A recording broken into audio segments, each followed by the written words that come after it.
altibajos de un líder. Altibajos de un líder. ¿Qué es un líder?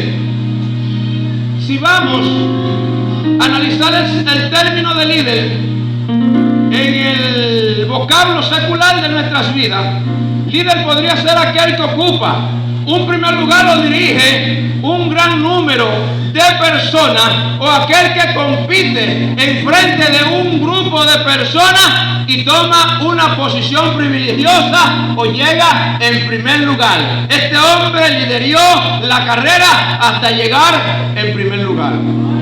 Pero en el tramo espiritual, un líder es aquel también que dirige un cuerpo de personas, llámese religioso, y lo conduzca por el camino correcto hacia donde pueda recibir una sana y sabia edificación, donde pueda ser ejemplo notorio a todo aquel remanente que le seguía. Y cuando hablamos de líder, porque vamos a estar conociendo qué aconteció con hombres valerosos, hombres con un llamado potencial de parte de Dios. Pero sabemos que así como estos líderes de renombre que presenta la Biblia, muchos de ellos tuvieron sus altas, pero también sus bajas. ¿Por qué? Porque es que no somos perfectos. Tampoco queremos justificarlo en la acción, pero es que la misma palabra esconde y registra todos los altibajos que atravesaron estos hombres, desde los patriarcas hasta los reyes, hasta los apóstoles que Cristo había comisionado para su palabra. Y en las Sagradas Escrituras vamos a encontrar un sinnúmero de hombres prodigiosos, si así se pueden llamar, que en la eficacia de su labor fueron grandes, fueron hombres de renombres, pero en la eficacia de su trabajo también podemos ver que algo mermó en ellos. ¿Por qué?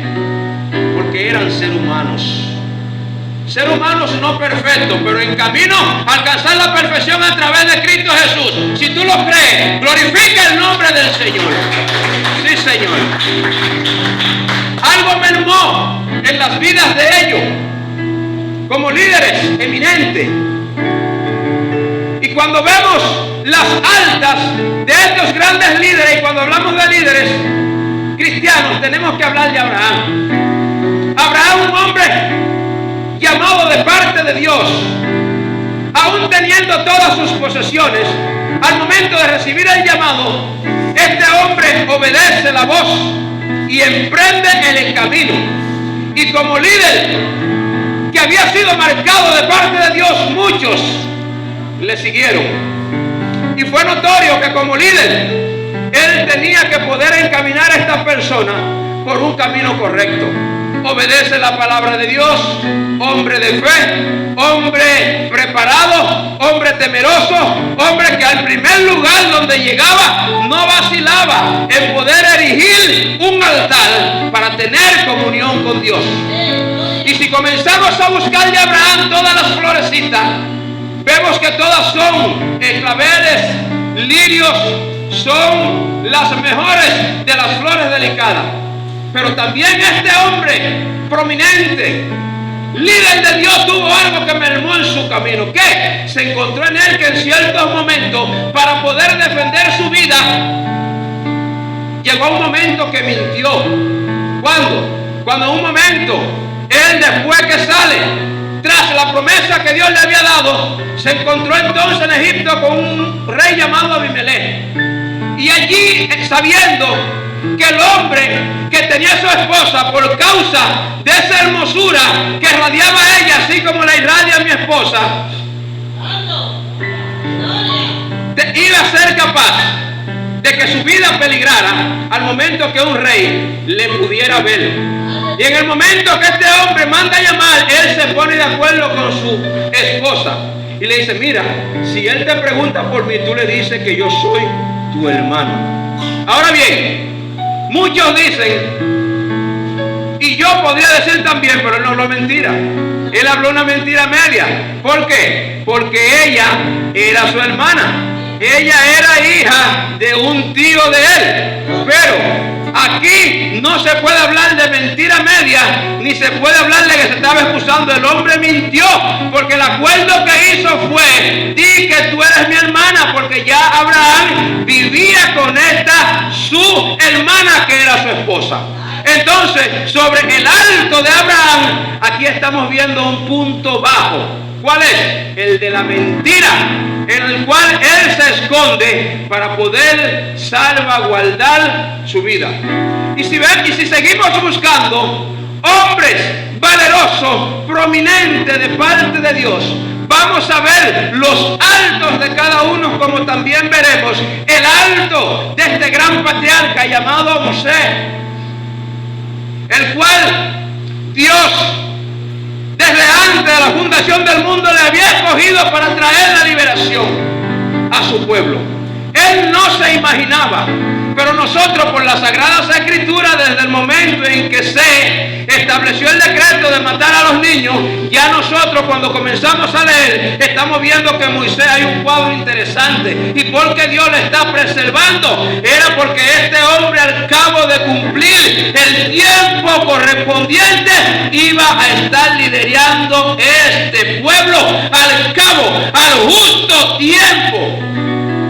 He estado analizando este libro de Deuteronomio, de Éxodo, y según la cronología desde Génesis hasta Éxodo, estamos viendo que transcurrieron exactamente no 400 sino 430 años, hasta el justo momento cuando el faraón dejó salir al pueblo a que le rinda culto en el desierto como Dios había establecido.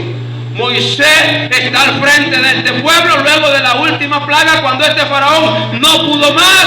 Entonces, cuando llega la plaga de los primogénitos, entonces con brazo duro los deja salir. Y aquí entonces vemos a este gran líder que arranca adelante: Moisés, Aarón, María y todos sus descendientes.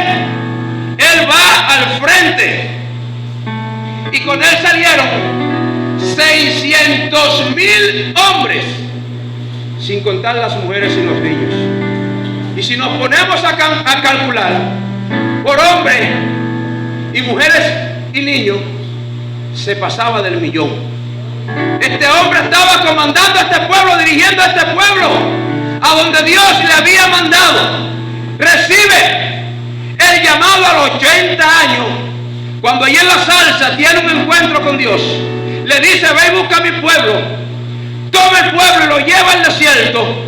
Y en ese transcurso del tiempo, Moisés anduvo dirigiendo como un líder excepcional el pueblo de Dios. Y vemos todas las maravillas. Mientras iban caminando, las obras que Dios le permitía hacer a este hombre, como en el momento cuando llegaron a las aguas amargas, dice la Biblia que allí entonces Moisés hizo lo determinado por Dios y puso las aguas dulces. Hasta el momento que estas personas tenían hambre y dio a comer codornices. Hasta el momento que tenían hambre hizo descender maná del cielo. Pero vemos entonces el alta de Moisés. Pero si nos ponemos a buscar el bajo de Moisés, no es que estemos escudriñando para tener que echarle en cara, no, sino lo que presenta las Sagradas Escrituras. ¿Por qué? Podemos pasar nosotros por ciertos momentos parecidos. El libro no dijo que no sea así, pero si acontece, que sean más los puntos en favor que los que estén en contra. Dice la Biblia entonces, cuando este hombre de Éxodo capítulo 32 para arriba, dice que Dios llama a Moisés para que suba ya al monte santo y le ordena al pueblo que se quede al pie del monte. Y dice que cuando Moisés sube, la gloria de Dios descendió. Y mientras Moisés estuvo allí para hablar con el líder de los líderes, con el soberano Dios, con el Dios todopoderoso, muchas veces nosotros queremos provocar la presencia de Dios, que al momento que instamos con Dios, queremos que Dios se mueva. Y queremos que Dios nos conteste. Y queremos respuesta instantáneamente. ¿Acaso nosotros podemos compararnos, si así pueda llamarse, con Moisés? Dice la Biblia que Moisés fue hombre manso, que como él no hubo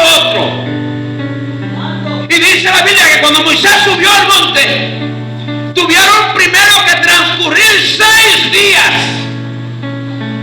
Y en esos 6 días Moisés estaba en la presencia de Dios, llenándose, purificándose en oración, en busca de la presencia, cubriéndolo, y Dios quitando, y Dios limpiando, y Dios echando fuera toda contaminación que había en Moisés. Y dice la Biblia que al 7º día descendió la voz de Dios como trueno, que se escuchó en todo el derredor. Y allí Dios le dio la palabra al líder del pueblo de Israel. Pero mientras Moisés estuvo allí, después de esos 7 días transcurrieron 33 días más, que completaron 40. Al cabo de 40 desciende Moisés.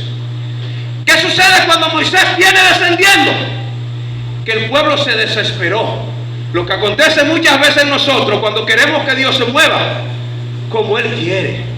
Pero tenemos ejemplos de hombres que sí esperaron, así como Daniel, pero de pueblos y hombres que se desesperaron, así como este pueblo de Israel. Y dice que cuando Él viene descendiendo, le dice a Josué, los que iban con él: ¿qué es esto que acontece? ¿Qué es lo que acontece? Y mientras van descendiendo, llegan al pie del monte, y allí encontraron que Aarón, por no saber timonial ni ser buen representante de lo que Moisés había depositado en sus manos, tuvo más temor al pueblo que a la palabra del líder Moisés que le había dado. Por eso Dios repite bien siempre esta palabra: mira que te mando que te esfuerces y que seas valiente. Así como estuve con Moisés, le dice a Josué que estaré contigo. No te desampararé ni te dejaré. Debió de haber sabido esto Aarón.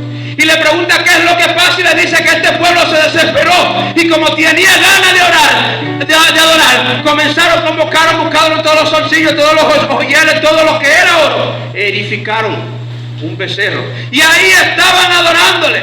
Porque es que la Biblia no se equivoca, porque en su necio razonamiento se envanecieron, y en vez de adorar al Creador, y lo adoraron a las creaciones de sus manos. Por eso Dios los entregó a pasiones desenfrenadas, como nos dice Romanos, y los entregó a la lascivia, hombre con hombre y mujer con mujer, cambiando el deseo natural por el de los hombres, contra la naturaleza.